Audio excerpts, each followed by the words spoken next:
Hey guys, I'm Sage Valentine and I'm back to do another review of AMC's The Walking Dead. This time I'm reviewing Season 6, Episode number 16, entitled Last Day on Earth. So the one thing that I like about the Saviors group is that this is the first time that Rick's crew has come across a group that is just as organized, just as smart, as they are, if not even more. These people did their homework in this episode. They blocked just about every single route. They engaged in a firefight with Rick and the crew and shot up the RV so that it would kind of sort of slow the RV down. They figured eventually Rick and the crew would probably end up on foot or split up. They grabbed Eugene, and then they posted themselves at the nearest clearing where they knew the group would end up. And that is the place that they set up for Rick and the crew to meet Negan. Now, as far as the comic book series goes, the reason why Rick and the crew end up crossing paths with Negan and the Saviors is not only because of the same situation that happened on the TV show with Rick and everybody killing the Saviors, but also because Rick and the crew became tired as they were on their way to the hilltop and they felt the need to stop and rest a bit. And the Saviors basically showed up. If memory serves, I believe they grabbed Michonne, and because I think Michonne was up. I think they also disarmed Rick, and pretty much the scene played itself the way that it did on the television show. One thing about Negan that I like is that not only is he charismatic, not only does he live by a code, but he is a man of his word. But before I finish talking about Negan, the Saviors, and that anticipated death scene, let's talk about Gabriel.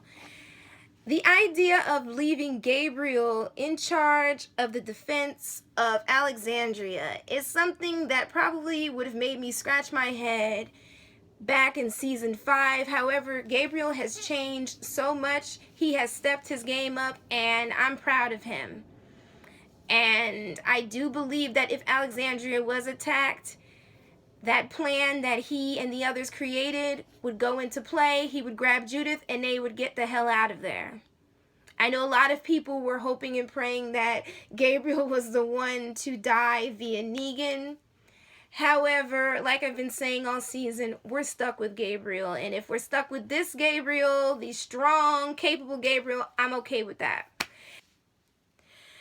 So quite a few of you guys are probably wondering what's up with the dudes on the horses with the armor. Well, they are basically kind of sort of the gatekeepers for this little settlement called the Kingdom that we are going to be introduced to in Season 7. And I love how Morgan's storyline crossed with this whole introduction to the Kingdom storyline, because of the fact that Morgan blocked that bullet that Rick fired. So because that bullet didn't hit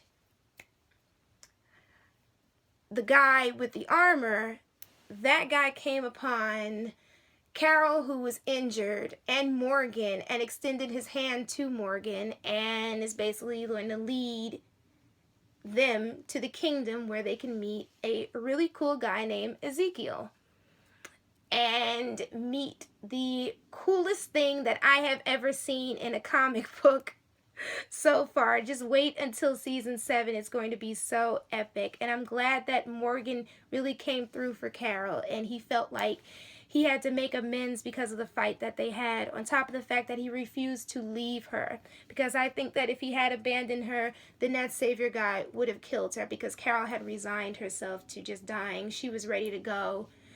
She seemed like she was just like, kill me now, especially when that dude was walking away. She's like, kill me now, get it over with. You're not getting off that easy. But now Carol's going to be okay, so I don't have to worry about Carol anymore.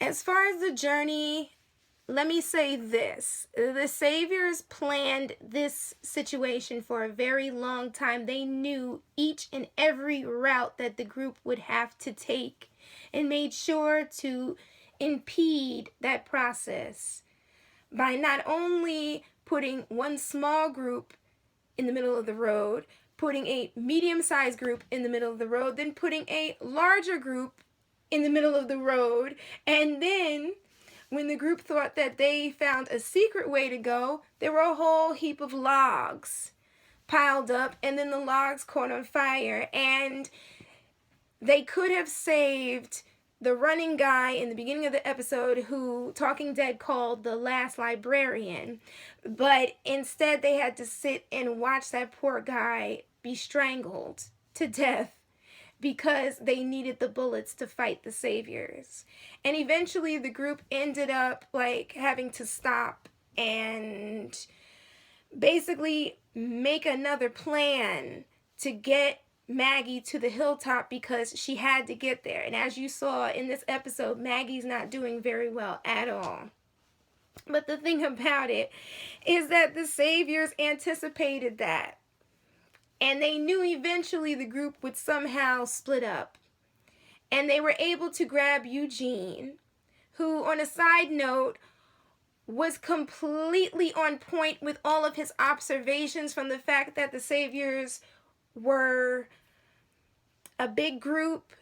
I believe Abraham also said something about them having big toys, and the fact that also Eugene came up with the idea for them to split up. I mean, maybe it didn't work out the way that they planned, but it was a good idea nonetheless.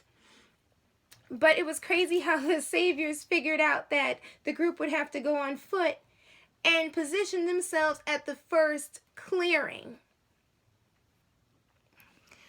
Okay, so here is one of my observations in regards to the death scene. I do believe that there were quite a few people, Saviors, standing within the shadows that we couldn't even see because of how loud that whistled tune became. It just became louder and louder and louder.